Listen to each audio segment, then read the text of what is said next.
Hola, ¿qué tal? Muy buenas noches, bienvenidos a Confesiones, yo soy Patricia Pardo. Mi invitado de hoy se ganó el corazón de los colombianos por su ingenio y creatividad. Juan Manuel Correal, si no le dice mucho, sí le dirá el nombre Papuchis. Su historia esta noche en Confesiones.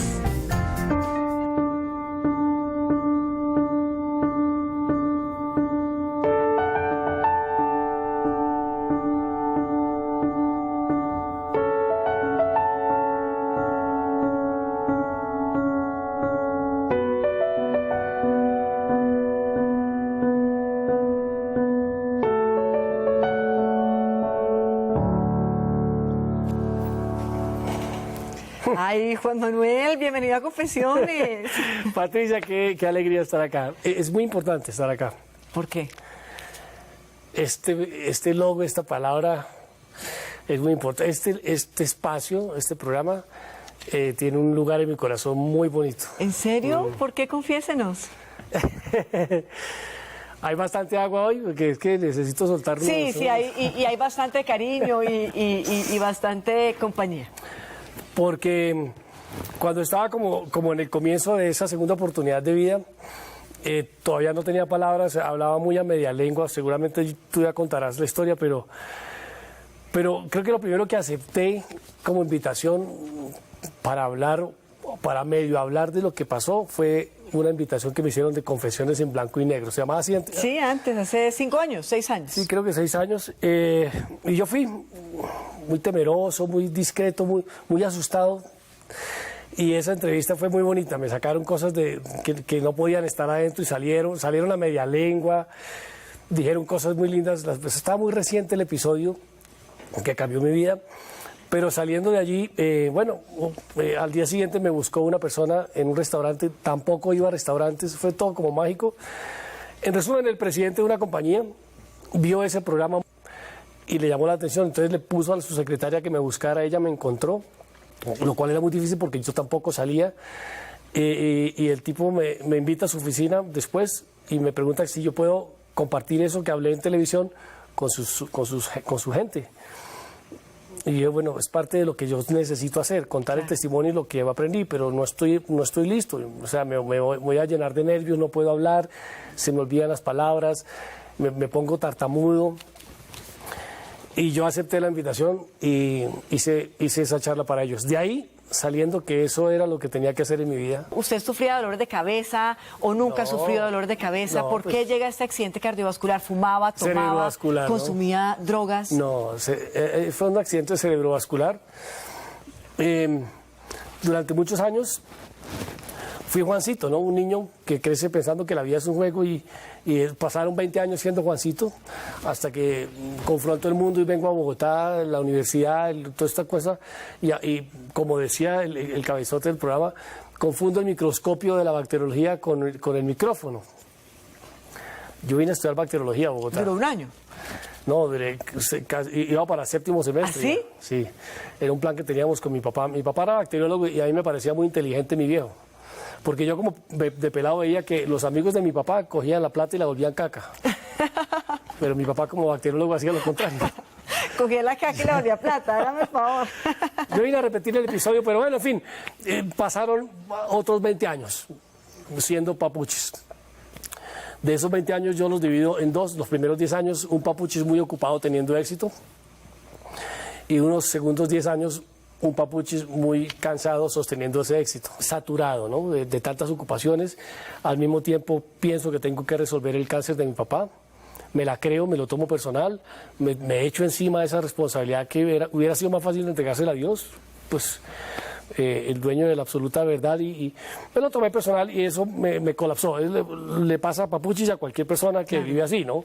Mucha presión. Vivimos presionados y vivimos una trampa tendida por el rey ego, que tiene sirvientes como la prisa, la ansiedad, la preocupación, el estrés, la angustia, y creemos que es normal el dolor de cabeza y la migraña, la gastritis, el cansancio, el insomnio, el colon inflamado, nos volvemos intolerantes a la gente, a la lactosa y se está cocinando un cáncer, un infarto o, como en mi caso, un derrame cerebral.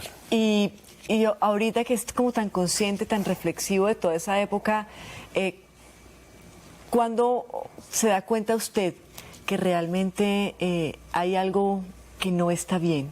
¿O tiene que pasar este accidente en su vida para usted darse cuenta? No, me cogió de sorpresa. ¿Su señora nunca lo sentó y le dijo, oiga, Juan Manuel, esto y esto, sus hijos, su papá Hernando, el hombre feliz? O sea, ¿nunca nadie cercano le abrió los ojos? No, porque yo no lo manifestaba, ni siquiera yo sabía que estaba estresado. Es decir, mi trabajo era entretenimiento, era infoentretenimiento y la naturaleza de Juan era muy así, dinámica, siempre no puede quedarse quieto y siempre estaba inventando vainas y haciendo proyectos y reinventándose, entonces era muy normal. A mí me cogió distraído. El zapatazo que me mandó al suelo nunca lo entendimos, de hecho yo no sabía qué estaba pasando, un derrame cerebral, me estoy muriendo. O sea, ya cuando me vi fue diciéndole a Dios, pues si esto hace parte de tu plan, dame la bendición y recíbeme en tus brazos y encárgate. ¿Usted alcanzó a decir eso? Sí. ¿Cómo ocurrió ese episodio? ¿Empieza un dolor de cabeza? Usted está en Cúcuta, ¿cierto? Yo estoy en Cúcuta en ese fin de semana visitando a mi papá. Mi hermana Laura cumplía años, entonces una celebración previa, un día anterior, unos whiskies con amigos y de mis papás. Tanto que yo al día siguiente dije, oiga, esta vaina está muy rara, ¿será que ese whisky está dañado? En Cúcuta, pues los whiskies son sin sello, ¿no? Es muy folclórico el asunto. Yo alcancé a pesar eso. Cuando me vi fue en la clínica, ese día me cogió muy bien parado en la fe. Hacía muchos años había buscado la luz. En el año 2002 estaba como tan necesitando tantos cambios. ¿2002? En el año 2002 estaba como... A ver, además de Papuches, ¿qué más hay? Además de la radio juvenil, ¿qué más hay? Ya Zoológico la mañana ya chuleado, ¿qué más hay? Necesito saltar, tengo 30 y tantos años, o sea, ¿dónde está la evolución? Y yo no veía evolución y bueno, eso me llevó a un encuentro conmigo mismo, a cuestionar muchas cosas, muchos dolores allí también como que hubo unos cambios muy básicos y muy estructurales en mi vida familiar, en mi hogar. Que me hicieron replantear muchas cosas. Ahí me retiré como al silencio, una cosa muy personal que nunca cuento y lo hice, me retiré al silencio, al autoconocimiento, me incrusté 3 días a encontrar mi ser. Eso fue por allá en el monasterio de la Candelaria solo con un cuaderno y un kilométrico. ¿Ah, sí? Y un libro muy lindo que se llamaba El caballero de la armadura oxidada.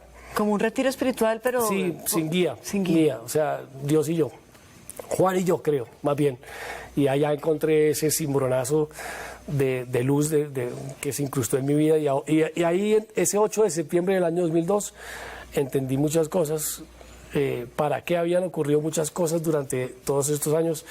Por qué había sido tan devoto a la iglesia o a la fe de niño. Pero luego me distraje mucho y ese día cambió mi vida. Ese 8 de septiembre del 2002, buscando cambios. Te digo ya que en el 2009, cuando estaba muriéndome en esa camilla en la Clínica Norte de Cúcuta, yo no sentí miedo, ni angustia, ni temor. Yo sentí mucha paz. Y había un dolor de cabeza muy fuerte. No podía hablar. Y estaba muy surumbático, como que me llevaban, pero no entendía lo que pasaba. Y... quise decir, Dios sálvenme, y no había palabras. Yo ya estaba rumbo a reunirme con Buzz Lightyear. Recuerdo que tomé un rosario en mis manos y como que me fui. ¿Cuánto tiempo duró así? No sé, pero la pasé muy bueno. ¿Por qué? Era como una rumba celestial ahí muy chévere y yo sentí mucha paz.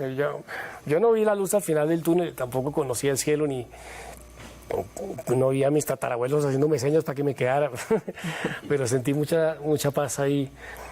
Y en ese momento sí como que entro en una conexión tan íntima y es cuando yo digo, bueno, me estoy muriendo, encárgate de mis hijos, Señor, Dios mío. pero si no hace parte de tu plan, o sea, si es tu voluntad, dame una oportunidad. Yo ya aprendí, dame una oportunidad y no me dejes morir. Y en ese profundo estado sentí una voz muy, muy, muy dentro de mí que me dijo, todo está bien.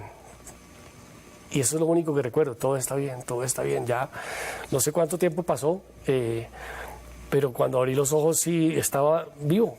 Como que no entendía quién estaba y por qué y dónde. Lo único que quise decir es gracias, gracias, gracias, pero no salieron las palabras. Entonces... Y los médicos a veces se equivocan también, porque después de este episodio... ¿Esto tiene valeriana o esto tiene un poquito de valeriana. Le diagnostican a usted pues que no va a poder volver a hablar nunca más, y paralelamente a su padre le dan unos pocos meses de vida por cuenta del cáncer que usted nos está mencionando, y en los dos dictámenes se equivocan los galenos, porque usted vuelve a hablar y su papá dura otros años seguramente junto a usted. ¿Cómo vuelve a hablar, Papuchis? ¿Cómo es seguramente ese no se proceso? equivocan, yo creo que ese era el dictamen. Eso era, la absoluta verdad cuando yo despierto es, hay un ambiente de caos, de tragedia, las caras de angustia, la gente se me acerca, no sé qué, tú no estabas en Bogotá, ¿qué haces acá? Bueno, en fin. Pero ellos, la angustia era de ellos, yo tenía paz, yo sentía que ya había un pacto, solo había que esperar, pero como no tenía palabras, empecé a sonreírles a todos. Y ellos no entendían por qué yo sonreía y yo les sonreía a la una y les sonreía a la otra. Y con esa sonrisa como que me fui alimentando de una nueva actitud. Dije, si tengo fe, actitud y sonrisa, con esos tres pilares voy a salir adelante. El panorama era cierto, es decir, los daños cerebrales son irreversibles, son irreparables, Juan nunca volverá a hablar. Pues demos gracias que no murió, le puede repetir el episodio. Vamos a mantenerlo con Xanax y que esté en reposo, que no se estrese. Y el cáncer de mi papá pues era muy inminente y en 3 meses iba a morir invadido por la metástasis. Ese era el panorama, pero adentro había otra información. Allá había oscuridad, adentro había luz. Eso pues solo lo sé yo. Y decidí, pero llega la verdad. Entonces llego a Bogotá, más exámenes, y pasan días, semanas y meses. No puedo hablar. Y un sábado una terapeuta del lenguaje me dice, Juan, es hora de aceptar la verdad. Ese día me confronté mucho, alcancé a dudar, me metí a la ducha a llorar para que mis hijos no se dieran cuenta, salí muy confundido, tomé el carro sin destino fijo aquí en Bogotá a tener una segunda conversación con Dios, conversación que duró mucho tiempo porque cogí la 80. Sí, el trencocito, ¿no? La 80 en Bogotá, un sábado. Sí. Y conversamos mucho, pero no para reclamarle por qué me pasó esto, sino para qué. La pregunta era distinta, ¿no? Claro. Yo llevaba una pregunta distinta, ¿y para qué? ¿Para qué me pasó esto? ¿Para qué me salvaron? ¿Para qué sirvo ahora? No tengo palabras, ¿cómo hago? Prometo dejar toda esta parafernalia, todo este show, e irme por todos los rincones de Colombia para decir, sonrían, todo está bien. Aprendí que para tener éxito y triunfar en la vida no hay que sacrificar la felicidad, que si tú le permites a Dios ser Dios, tu vida se arregla, se compone, déjelo ser. No, había aprendido a soltar la manipulación de las circunstancias, muchas cosas que ahora tenía que compartir lo aprendido, pero no tenía palabras. Entonces yo pido que me vuelvan las palabras y nuevamente siento esa voz que me dijo, todo está bien. Y recordé que eso pasado lo había escuchado meses atrás. Y cuando digo todo está bien, bueno, y entonces, ¿por qué no me dictan las palabras? Yo escribo un libro porque esto seguramente no va a ser magia. Claro. Y va a pasar mucho tiempo, pero yo sí tengo la necesidad de contarlo. Yo escribo un libro, díctamelo, todo está bien. Otra vez resonó. Y luego, como digo en las conferencias, recordé que soy colombiano y pedí la ñapa. Y si todo está bien, ¿por qué no te encargas del cáncer de mi padre? Y así fue. Todo está bien. Juan, ¿cuánto tiempo duró para que usted volviera a hablar otra vez? Ahí justo ocurre que yo me la creo como que esa conversación está siendo cierta y digo, dame una señal, bajo los vidrios, acelero el carro, ya iba por Mondoñedo porque recuerdo mucho el perfume, aparece la señal, dice reduzca su velocidad. No, mentiras, que fue muy bonito que cuando digo dame una señal, justo frente a mí tengo un bus con una imagen de Jesús sonriéndome, pero muy al frente de mí. No había sino ese bus y el carro donde yo, el mío. Sí. No había más. En ese desierto, ¿cómo se llama? Bueno, Sí.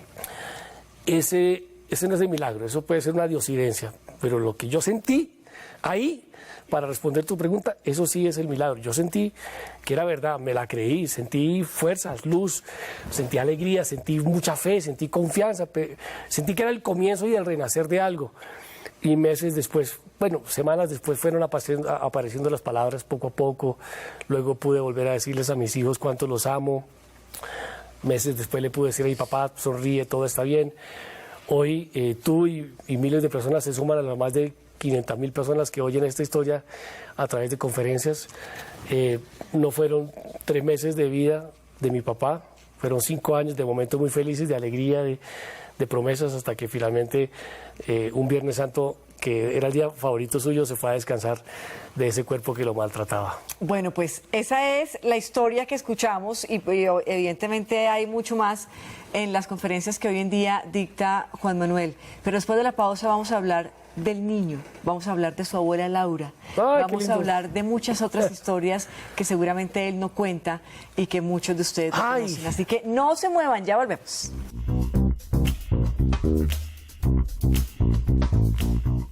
¿Era casposo? Mucho. Yo no conocí otra matrícula diferente a la condicional. No sé cómo es una matrícula normal.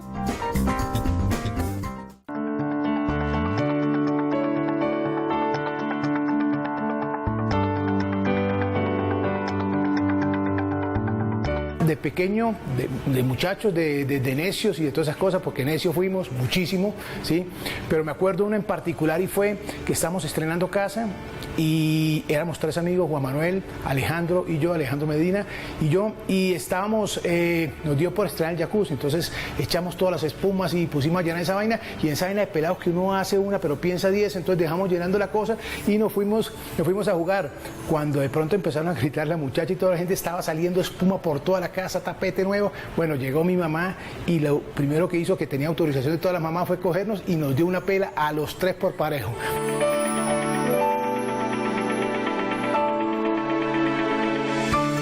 Y otro recuerdo grande que tengo es ese vínculo tan grande que tenía con su papá, con Manuel Hernando, que pues yo conocí y amigo de mis papás y de mis mamás de toda la vida, y yo siempre veía a ellos, a los papás, divertirse como después nos divertimos nosotros. Tal vez ellos eran más locos todavía y más rumberos todavía, pero en particular el papá de Juan Manuel era una persona de una alegría inmensa, que exprimía alegría por todos lados, y de eso creo que cogió muchísimo Juan Manuel. Juan Manuel es una persona que es casi la fiel copia de su papá.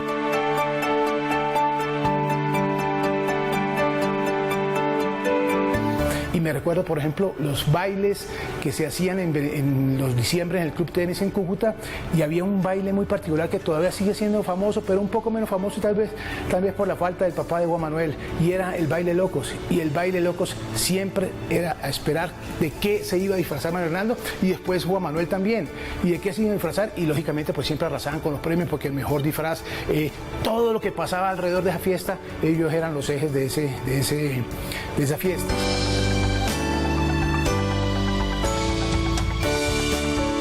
Digo que los amigos son pocos y cuando una amistad fuerte existe es para toda la vida. Entonces te mando un grandísimo abrazo y pa'lante como siempre.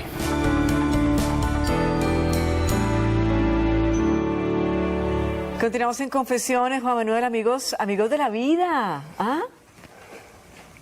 Es un gran amigo suyo. Habla. Tranquilo, que en este espacio lo que hacemos es eso, rescatar al ser humano, al hombre, al niño, a Juanito, porque es que ese es usted ahí definitivamente sí. Al final, sí. en el fondo. Sí. Hablemos de su abuela, de Laura. Lo amaba, lo adoraba, ¿no? Uy, una conexión, pues, creo que además porque mis primeros años fueron a su lado, ¿no? Mis papás no habían terminado la carrera y entonces los dos vivíamos en Bogotá, en la casa grande de la abuela, y mis papás eran un par de pelados de 22 años que estaban estudiando en la universidad los dos, y mi abuela jugaba de abuela, de mamá, y esa relación se quedó incrustada hasta su último día hace un par de años. ¿Es verdad que usted era tan consentido de su abuela que ella le armó un ajuar que le permitió a usted, Juanito, estrenar por un año completo todos los días? Madre, sí, eso cuenta. ¿Sí? Eso cuenta mi mamá. Juancito estrenaba todos los días durante un año. Mi abuela, ella le enseñó a leer y a escribir, ¿no? Sí, pero fue muy curioso porque sí, mi abuela, madre, era una artista integral del campo intelectual, ¿no? Ahí está su abuelita, véala. Esa ya hermosa. Sí. Mi papá es Santi. Sí, a su lado, es que tuvimos tantas conversaciones. Nos consultábamos tantas cosas, me enseñó cosas de la vida. Yo creo que mi abuela me transmitió la sensibilidad.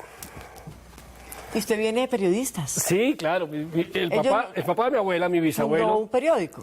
José Manuel Villalobos funda el primer periódico del norte de Santander en 1922, llamado Comentarios. Entonces yo crezco en ese periódico. Yo recuerdo estar pequeñito y ver asistir una cantidad de celebridades, hasta el presidente mandaba cosas porque el periódico cumplía 50 años. Y todo eso como que marca mi ADN y yo, el olor de la tinta, el ruido de la imprenta, el sonido de los tipos, porque pues la gente no lo va a entender, pero los tipos se armaban para que luego se fueran a la impresión, y eso es el sonido del tipo, que es la I o la E o la A sonando en la tabla. Bueno, en fin, una cantidad de cosas que están allí. Y mi abuela siempre, todo hasta sus últimos años de luz intelectual, fue mi faro, ¿no? En fin.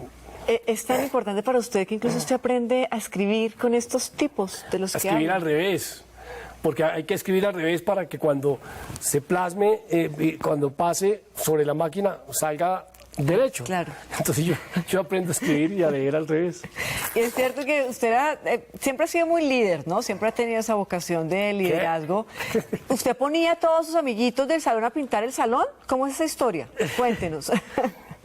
Yo ponía a mis amiguitos a hacer caricaturas de la profesora. No. Sí, yo era muy bueno y yo quería que alguien fuera muy bueno. Y recuerdo mucho a Luis Carlos Vargas, creo que se fue a vivir a Sudáfrica cuando éramos niños, y yo ponía, bueno, todos pintemos a la profesora. ¿Era casposo? Mucho. Yo no conocí otra matrícula diferente a la condicional. No sé cómo es una matrícula normal, no sé cuál es. Pero hay una anécdota también de su casa, que va su mamá al colegio donde estudiaron sus 3 hermanos y le pregunta al rector, ¿cuál es el peor de los 3? ¿Y él qué le dice? Son 12 mujeres que hacen un colegio en Cúcuta que se llama el Gimnasio Domingo Sabio, y todos pasamos por esa primaria. Las señoritas Elena y Sofía Cortés ya fallecieron, creo. Y mi mamá le hace esa pregunta, ¿cuál de los 3 fue el más necio? Y ellas dicen, el papá. Su papá fue un hombre feliz, definitivamente. El caballero de la alegría, ¿no? Sí. Mi papá, madre, mi papá, como que eso, la magia de la genética es tan bella que... Y luego entendí por qué mi abuela declamaba y cantaba y se disfrazaba y era la fiesta, era el alma de la fiesta, y como lo dijo serio, ¿no? Mi papá también. Entonces yo creo que, o no sé si para no quedarme atrás o para seguir haciendo lo mismo, pero en mi casa hacían fiestas para conmemorar la muerte de los artistas, es decir, murió Celia Cruz, fiesta de Celia Cruz. ¿Y será que su hijo Manolo sabe que usted una vez se robó el carro de su familia y terminó el carro en un río? No, la historia no fue tan así, pero además porque no era mi carro, era el carro de un amigo, y íbamos como medio volados y íbamos para Pamplona escapados, y nos ganó la curva de la vida y caímos a un precipicio. Yo creo que Dios me ha mandado ángeles para salvarme de la muerte varias veces, y esa fue una de ellas. ¿Quedó en el río literalmente? Sí, eso quedó como una servilleta arrugada. Ese carro y otro... Yo en medio de ser necio, fui como que respetuoso a las normas de la casa y todo lo comunicaba. Si iba después de una fiesta, iba para una finca, yo por lo menos dejaba un papel escrito, pero no iba en contra de las normas del hogar. y eso me permitió una confianza de mis papás. Claro. Quizás por eso no me salí. Tú me hiciste una pregunta que si había habido en mi vida excesos. Nunca hubo excesos, ni alcohol, nunca probé las drogas, porque me parecía que podría ser feliz sin eso. Claro, además fue tenista usted. De mis fue un amigos gran fui el último deportista. en probar el aguardiente porque yo era tenista, entonces mi pasión era levantarme a entrenar y prepararme para un nacional de tenis. Por eso venía tanto a la casa de Alejandro Villalobos, porque me mandaban a Bogotá a prepararme mejor en la academia de tenis La Rana de Uriel Oquendo. ¿Su mamá sigue practicando tenis Mi o no? mamá es una belleza, mi mamá lleva... Con más de 70 años y sigue ahí raqueteando. que se afecta la rodilla y ella le mete fuerza a su vida y sana su rodilla y sigue jugando tenis y eso es una pasión y fue muy bonito. Esta noche la vida, la historia de Juan Manuel Correa, el Papuchis, para quienes crecimos viendo a Papuchis. Ahorita hacemos lo de la entrevista de La rascarse mona, ¿no? la media y rascarse la pierna y Mira, mis hermanos. ahí están. Este es Juancito haciendo de apóstol y aquí yo cargando a mi hermano Santiago en Pamplona. Juan Manuel Correa, esta noche ya volvemos. Es las siglas del el gran oponente, el ego. Ahora lo identifico, ¿no? Pero yo creo que pues sí, seguramente sí me atrapó y me llevó a tener un derrame cerebral.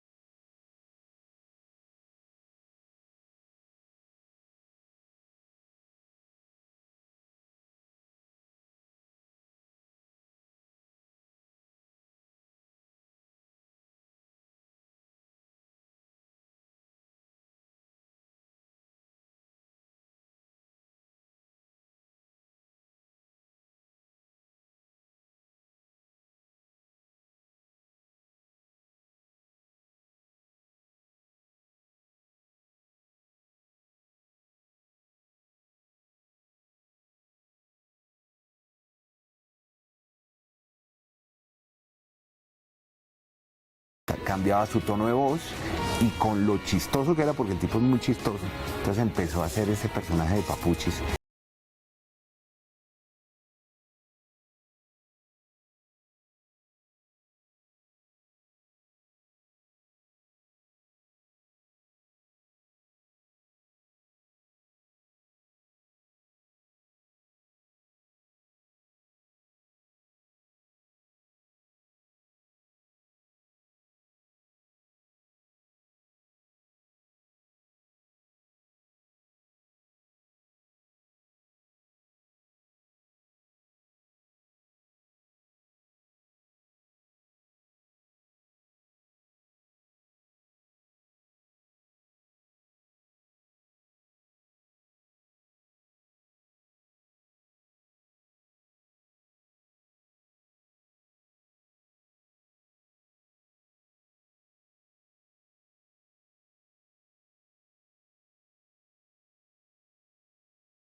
Ay, qué bonitas palabras de Andrés. Uy, jue madre, son 30 años de experiencias, de vivencias, de lágrimas, de risas, de viajes, mucho. Con Andrés he viajado mucho. Y Andrés es muy importante en este episodio de mi vida porque cuando él cuenta que estábamos en una finca tratando, yo le decía, ayúdeme. Y no, pues nada, eso sorprendió porque no, teníamos el periódico allí, entonces intenta leer esto y de pronto se paró y se fue. Y yo me fui a perseguirlo. Y Andrés se fue para un jardín que había en la finca grandísimo y se escondió atrás del jardín a llorar. No. Sí. Claro, porque es que no solamente es el dolor que puede llegar a sentir uno, sino el dolor de quienes realmente lo quieren y lo apoyan y viven en carne propia Sí. lo que uno está viviendo. Vamos, es hermano del alma. ¿Sí? Sí, sí, sí. Venga, cuéntenos cómo es la anécdota precisamente con Andrés. Ustedes están en Estados Unidos, lo ubico. Compran una six-pack de cervezas en un carro. Y empiezan por una highway de esas y de pronto helicópteros y policía y demás empiezan a perseguirlos. Mundial 94, USA 94, y entonces una agencia de viajes se inventa un programa al Mundial con papuchis.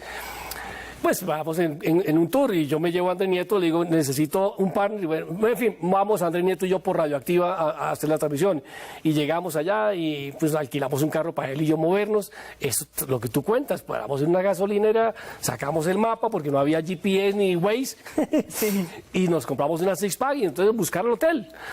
Y es tal cual. Sirenas y patrullas y, y helicópteros y madre, y nosotros con esta six-pack donde la botamos, tomémoslo, ¿la que hacemos? Escóndala ahí, mamuta. Y era que estaban persiguiendo a O.J. Simpson. Sí, la famosa persecución. Sí. Increíble. ¿En qué momento se dan cuenta que el tema no es por ustedes? No, pues nunca nos dimos cuenta, sino por la noche, con las noticias. Pero también decía usted al principio de esta entrevista que el ego es de los peores enemigos que uno puede llegar a tener. Ah, no. Y cuando usted, porque usted estuvo en la cima realmente, en la cima, entre comillas, lo que para la gente del común es la cima, el reconocimiento, la aceptación, el cariño de la gente, de pronto la estabilidad económica incluso. ¿El ego le jugó una mala pasada, que usted haya dicho que maltrató, que de pronto salió de casillas, que se volvió una estrella, como decimos en ciertas ocasiones? Es muy probable que en el inconsciente lo haya hecho. Lo que pasa es que, Patricia, a mí no me deslumbró eso. Te repito, yo no lo estaba buscando. Yo no hubiera hecho la fila para ser protagonista de nada. Simplemente todo lo que llegaba me servía para divertirme. Llegó la radio, me divertí con la radio, llegó la televisión y me divertí con la televisión, llegó el reconocimiento y me divertí con eso. No sé, creo que nunca me la creí y eso me ayudó. El ego es la oscuridad, es el gran oponente, es las siglas del el gran oponente, el ego. Ahora lo identifico, ¿no? Pero yo creo que pues, seguramente sí me atrapó. Y me llevó a tener un derrame cerebral, porque me puso a obedecer las exigencias del mundo, que es el reconocimiento, la popularidad, entonces la fama, el dinero, los objetos materiales. Entonces hay que exhibir lo que somos y lo que tenemos y los viajes. Y ahora estoy en el Mundial de Francia y entonces aquí en el Madison Square Garden. Entonces uno se vuelve como creído y pantallero con eso. Y cuando se da cuenta que la vida es otra cosa, pues uno como que trata de remediarlo trabajando de otra manera, y es cuando yo como que enciendo esa luz dentro de Juan Manuel para acabar con la oscuridad del ego, y me pongo a trabajar en convertirme en comunicador y periodista, y llegan estas plataformas que son más exigentes aún. Ya no se trataba de cuántos autógrafos o fotos me toman en un aeropuerto, sí, sino cómo le entrego el noticiero a Juan Gozaín, claro. O sea, cómo le respondo a Guillermo Díaz Salamanca en el Cocuyo por la tarde, cómo le digo a Gabriel Reyes, presidente del canal RCN, que estoy evaluando proyectos que vienen de, no sé, un rollo. Confiéseme algo, Juan Manuel, ¿extraña esa vida? ¿En algún momento, en alguna noche, la ha extrañado? Te digo la verdad, te confieso la verdad.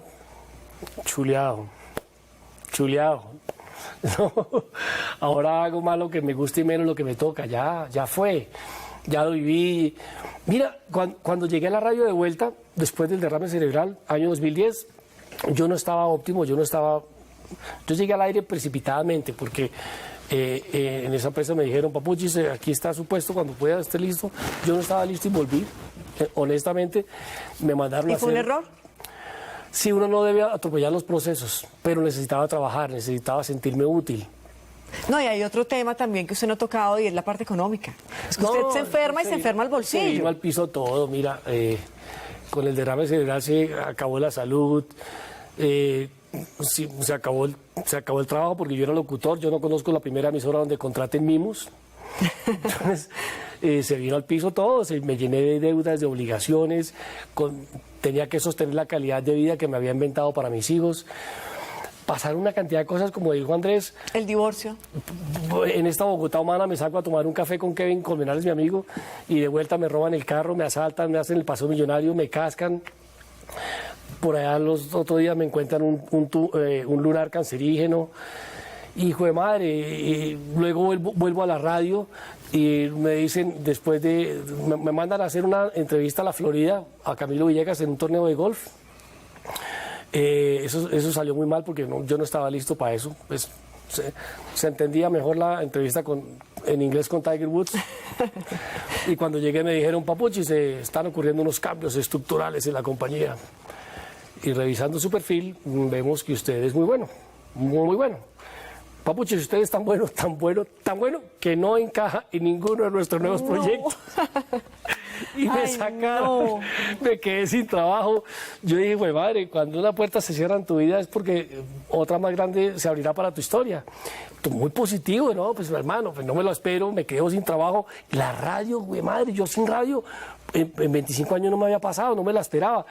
Me voy a casa a contar la novedad y ahí tuvimos una cena muy cotidiana, un sándwiches con chocolisto. Hijitos, es hora ya de acostarse, vámonos a descansar, pero antes hay que lavarse y los dientes cepillar. Ángel de mi guarda, mi dulce compañía, y tú y yo ven y conversamos. Y me dice, sí, Juan, ven y conversamos. Se me hizo muy largo el camino entre la sala y las habitaciones y la sala, y yo en ese camino decía, Dios mío, habla tú por mí, ¿cómo además le cuento que me quedo sin trabajo? Y cuando llegamos, Dios habló por mí, ella tomó la palabra.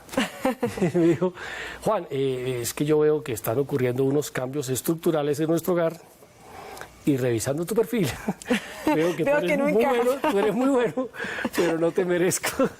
Y estábamos planteando la división del hogar. Pero esto le pongo un poco de chiste a la vaina, pero en realidad... Pero fue muy doloroso. No, pero sin juzgar ni sin señalar. O sea, yo declaro inocentes a todos los que hacen parte de este cambio, transformación tan bonita en mi vida. Y tenía que ocurrir, ya era la segunda oportunidad que nos dábamos, ya todo este show había pasado factura. Tanto dolor y tanta angustia y tanta preocupación transformó el amor, éramos más amigos que pareja. Y cuando uno quiere a alguien, le abre las puertas de su corazón para que salga a cumplir su felicidad. Nos dimos un abrazo, que no le falte nada a nuestros hijos, seremos amigos, prometámonos ser amigos, todo está bien. No me lo esperaba, me doy vuelta, recojo 3 o 4 cosas, una USB y salgo diciendo, y me salí a caminar por el parque, ¿no? Un parque muy, muy oscuro, una luz muy tenue, y ahí me acuerdo que era el 20 de julio, Día de la Independencia del año 2010, Día de la Independencia. Mensaje subliminal. Exactamente, y ese día digo, Dios mío, ahora sí, ¿cómo es que todo está bien? Porque no me cuadra. ¿Me cuenta qué pasa después de la pausa? Sí, claro. Esta noche, Papuchis en Confesiones, nos queda un solo bloque, ya volvemos. Si Dios me llega a llamar hoy, yo creo que hoy he dejado un granito de arena en este paso por este camino terrenal.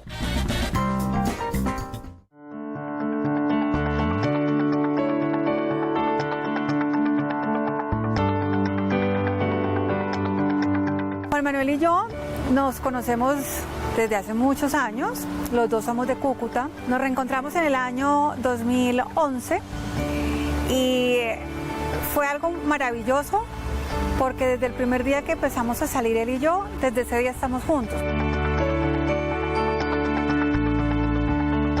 A Juan Manuel y a mí nos encantan los planes familiares, para nosotros no hay nada mejor que un fin de semana en familia o viajar con nuestros hijos, y cada vez que viajamos con ellos siempre tenemos anécdotas, pero miles.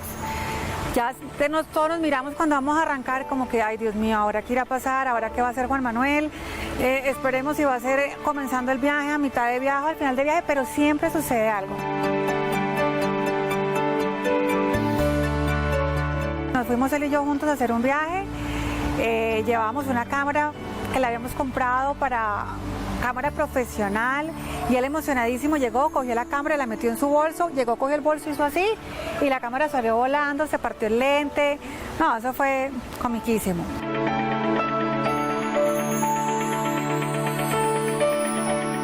Con él siempre es una sonrisa, con él siempre es una carcajada, con él todo, digamos que es maravilloso.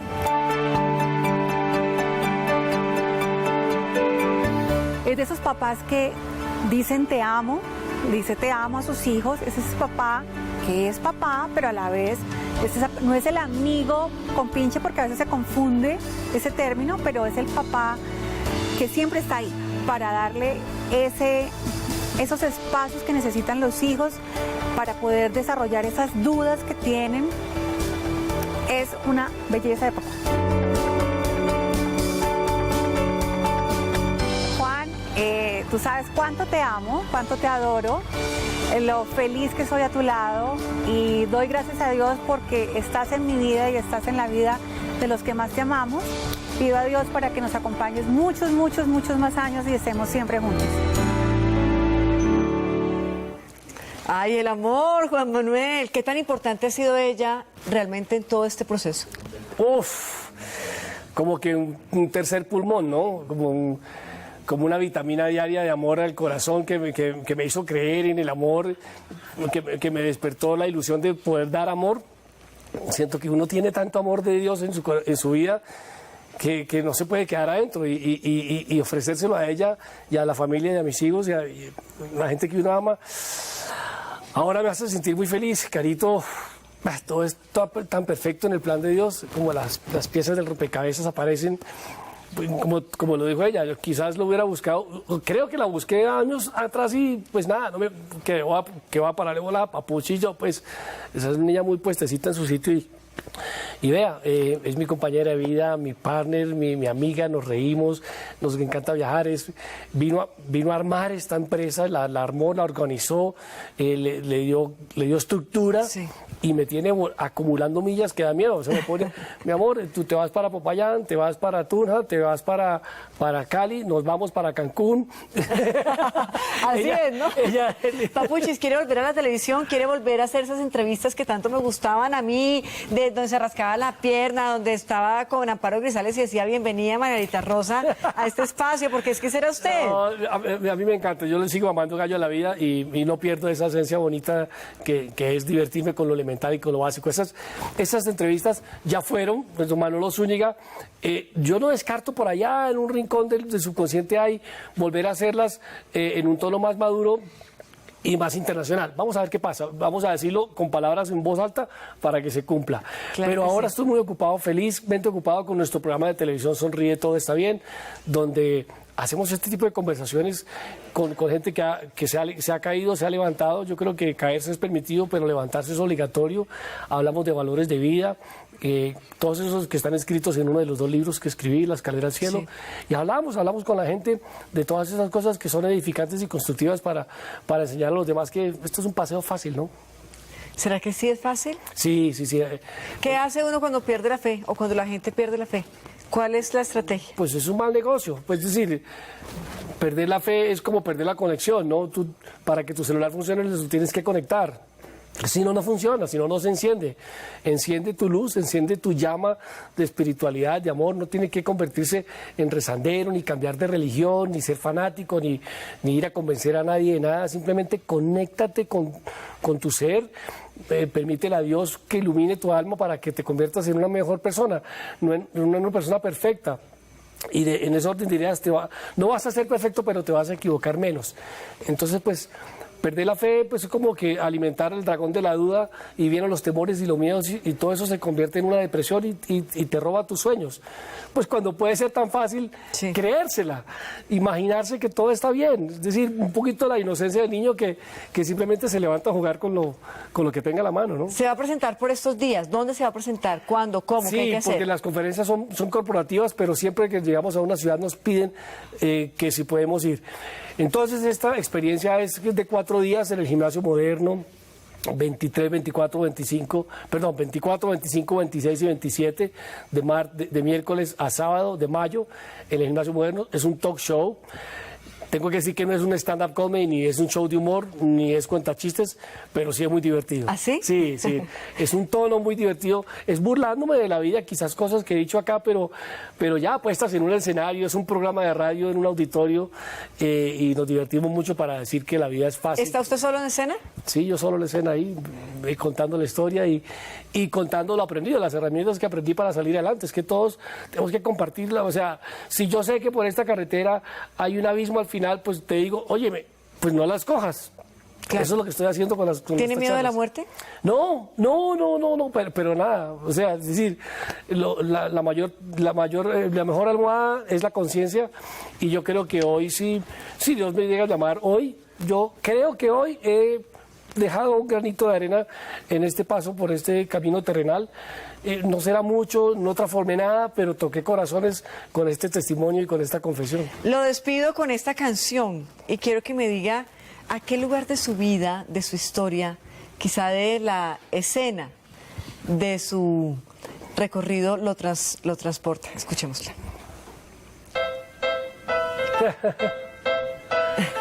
Sad sharing the news. Uf, es que me lleva